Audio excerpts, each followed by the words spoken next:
Whoa! Friendly Dracula diapers, everybody! Wow, that Dadurday light still has me shook. Ladies and gentlemen, his last name sounds like a first name. Welcome from Bugs Eat Books, Rob Derrick. Oh. Oh. Oh. Wow, Rob. Hi, Christian. Wow, you look very handsome in that suit. Thank you. I think I'm about to tear up. Okay, everybody, you know the drill. If you have questions for Rob Derrick from Bugs Eat Books, put them in the chat and I will sprinkle them on his brain. Rob, can I call you Rob? Yes. Your last name is a first name. Did you ever get picked on for that? I mean, for that, maybe that was the one thing. It wasn't. My middle name is actually Herbert, and I probably shouldn't be sharing that on the internet, but definitely Robert Herbert Derrick caught a little bit of flack, but it's a built character. Okay. Wow. All right. So how did you come up with the name Bugs Eat Books? I mean, I think like most bands, you don't think you're going to be saddled with it for a long time. So you just kind of go with something and then you regret it later. And I was working at the library and there were some librarians that were being very protective of the books. And they had this sign that said, Bugs Eat Books. Don't bring your food or drinks in the library. Librarians are very prickly and sticklers for rules. I was a librarian too. So that's where it came from. So and that's history. Wow, libraries. It reminds me. Yeah. I'm not allowed there anymore.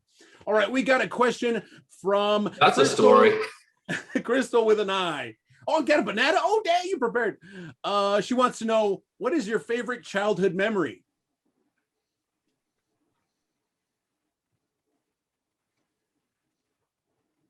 Well, I guess just running around in the summer, like when you didn't have anything else to do and you could just kind of be free and stay up all night. And then you'd like get in a gang with all the kids in your neighborhood and run around and do whatever you want to do. And just those kind of magic summer nights. Magic. You know what I'm saying? I know exactly what you're saying, Rob. Rob, is the guitar your first instrument? I actually played piano a little bit, but I don't know if I'd call it an instrument. I was just kind of, what I used to do is I had to practice so long. And I think if I would have just talked to my parents, who have been cool and said, you don't have to do it. But I felt like they wanted me to practice. And so I get the synthesizer, you could record things and I would press play and play something one time through, but record it and then loop it and then go like do something else for a while. So I don't know if I can call the piano an instrument of mine. Like I'm pretty bad at it. So I guess, so to answer the question, yes, the guitar is kind of my first real instrument and my only one. So. And you can whistle. Yeah. We got a question from Chris. He wants to know, have you ever met an alien? I don't want to be negative, but I don't think I have, and I'm just a skeptic for those things. I mean, they're out there, but I would think if aliens came down, they'd want to hang out with us or just obliterate us or something, right? Gosh, I hope. Why would they just want to fly around and cruise by and like spy on us? Unless are all aliens kind of creeps? I don't think so. They probably can't play music. They got like 3 fingers.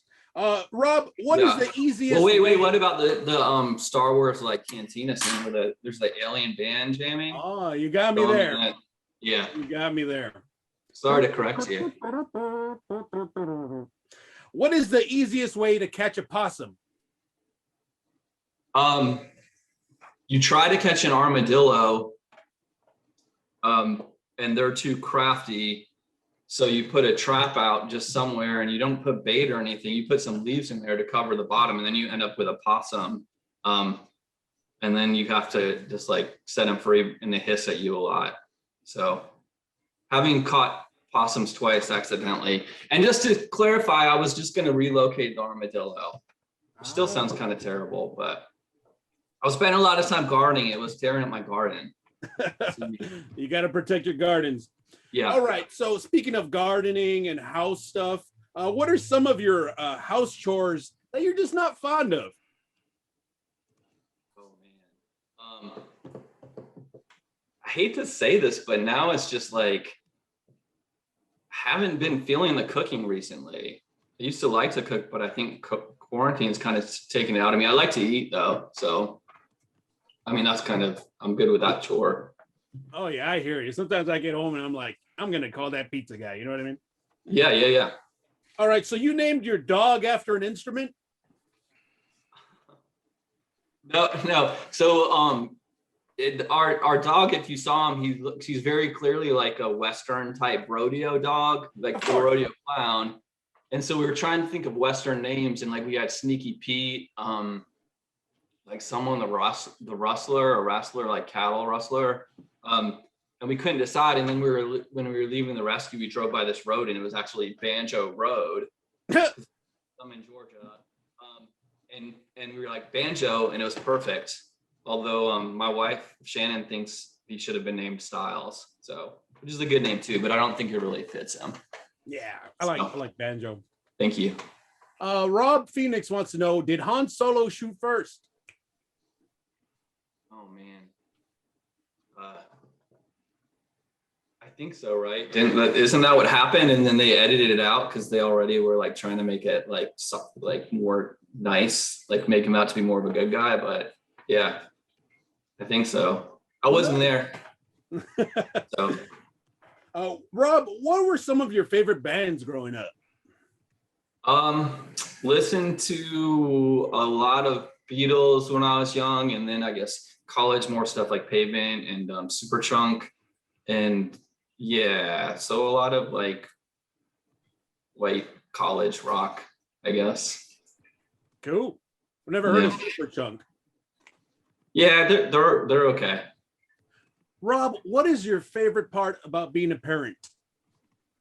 Oh, I think it's just like, I mean, we're on Dadurday Live, and I mean, you can have this captive audience for 18 years, and you can tell them the worst jokes, and at some point they'll start to turn against them, and they'll really hate them. But I mean, you can still tell them, and when they're younger and they don't have a good sense of humor yet, you can really make really bad jokes, and then if you have the right social cues and you like laugh or like you kind of act like it was funny, they'll laugh a lot. So it's like it's a good audience for you when you're not funny, and you need a welcoming audience. So wow, I guess I gotta have kids then. Yeah. All right, Rob, yeah. It's time for the rapid fire. All right. Ice cream flavor. That's a good one. You know, I often think about that. When I was a kid, we used to go to the ice cream stand, and it was like some people like chocolate, some people like vanilla, right? I mean, some people like cookies and cream, but I actually went with coffee ice cream, if you can believe that. As a kid, crazy. Do you know how to swim? I mean, parents let me do that. Do you know how to swim?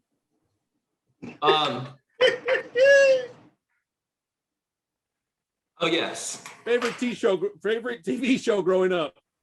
Favorite TV show? Kind of was into MacGyver, but then my family always wanted to watch Murder, She Wrote. So smooth jazz or punk rock? Somewhere in between. Ride an elephant to work or a camel? Oh, an elephant, it'd be like 10 times more impressive. And how has music impacted your life? Poorly, in a negative way. And that is our time. Thank you, Rob, for being on Between Two Urns. Can I ask one question? I only got like 10 minutes. But if those are your grandparents on the urns on either side of you, who's in these urns? Is that my like Nana and Begum? That's old pets.